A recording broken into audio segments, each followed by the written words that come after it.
Welcome back. ఎంతో మంది పోటీ పడ్డ శ్రీకాకుళం జిల్లాలో శత్రుచర్లకే ఎమ్మెల్సీ పదవి కట్టబెట్టడంలో ప్రత్యేక వ్యూహం ఏమైనా ఉందా? అధినేత నిర్ణయం పార్టీ శ్రేణుల్ని ఆశ్చర్యంలో ముంచెత్తిందా? ఏరికోరి శత్రుచర్లనే చంద్రబాబు ఎందుకు ఎంచుకున్నట్లు?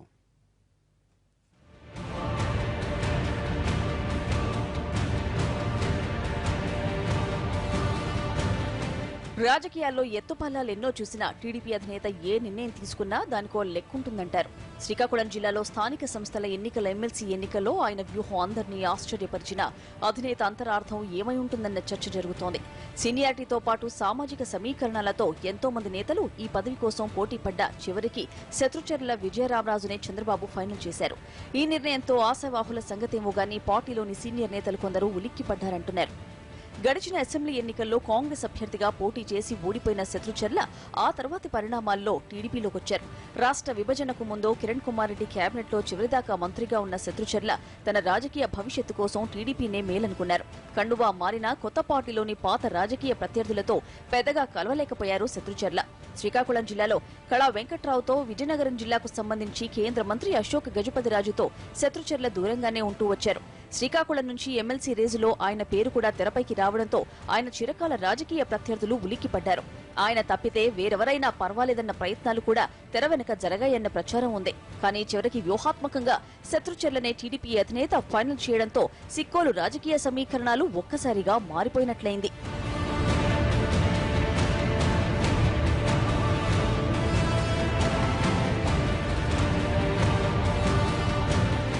శత్రుచర్ల ఎమ్మెల్సీ కావడం ఏపీ టీడీపీ అధ్యక్షుడిగా ఉన్న కళా వెంకటరావు వర్గానికి ఏమాత్రం మింగుడు పోవటం లేదనే చర్చ జరుగుతోంది. ఎప్పుడైతే శత్రుచర్ల ఎమ్మెల్సీ రేసులో నిలిచారో అటు వెలమ ఇటు కాపు సామాజిక వర్గ నేతలు రెండు వైపులా ఆయన్ని వ్యతిరేకించారు. శత్రుచర్లకు ఛాన్స్ రాకుండా చూసేందుకు తెరవెనుక పావులు కదిపారు. ఉత్తరాంధ్రలో వెలమ వర్గానికి పెద్దపీట వేస్తున్నారనే అసంతృప్తి కాపు సామాజిక వర్గ నేతల్లో ఉంది. ఇప్పుడు తాజాగా శత్రుచర్లకి పదవి కట్టబెట్టడంతో ఆ వర్గంతో పాటు వెలమ నేతలు కూడా రగిలిపోతున్నారట. పైకేమీ మాట్లాడుకున్నా అధినేత వ్యూహమేంటనే దానిపై ఆరా తీసే పనిలో శత్రుచర్ల వ్యతిరేక వర్గం ఉందంటున్నారు.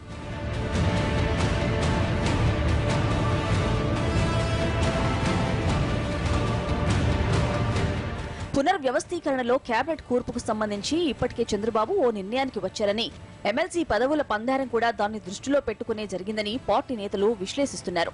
ఏపీ టీడీపీ అధ్యక్షుడిగా ఉన్న కళా వెంకట్రావును కేబినెట్లోకి తీసుకుని ఆ బాధ్యతల్ని ప్రస్తుత హోంమంత్రి చినరాజప్పకి గాని మరో నేతకి గాని ఇచ్చే అవకాశం ఉందంటున్నారు. ఉత్తరాంధ్రలో భవిష్యత్తు సామాజిక సమీకరణాలని కూడా దృష్టిలో పెట్టుకునే శత్రుచర్లకి పదవి ఇచ్చి ఉంటారని అంచనా వేస్తున్నారు. ఎందుకంటే ఉత్తరాంధ్రలో పదవుల కోసం కాపులు వెలమల మధ్య ఎప్పుడూ పోటీ ఉంటుంది. మరోవైపు గవర్లు కూడా రేసులో ఉంటారు. మూడు సామాజిక వర్గాలు నువ్వా నేనా అన్నట్లు పోటీ పడుతున్న సమయంలో మరో వర్గానికి పదవి ఇచ్చారంటే చంద్రబాబు 2019 ఎన్నికల్ని దృష్టిలో పెట్టుకునే వ్యూహాత్మకంగా వ్యవహరించి ఉంటారని ఆయన మనసెరిగిన నేతలు వ్యాఖ్యానిస్తున్నారట. ఏమో బాబు స్కెచ్ చేశారంటే ఖచ్చితంగా దానికో లెక్క ఉండే ఉంటుంది.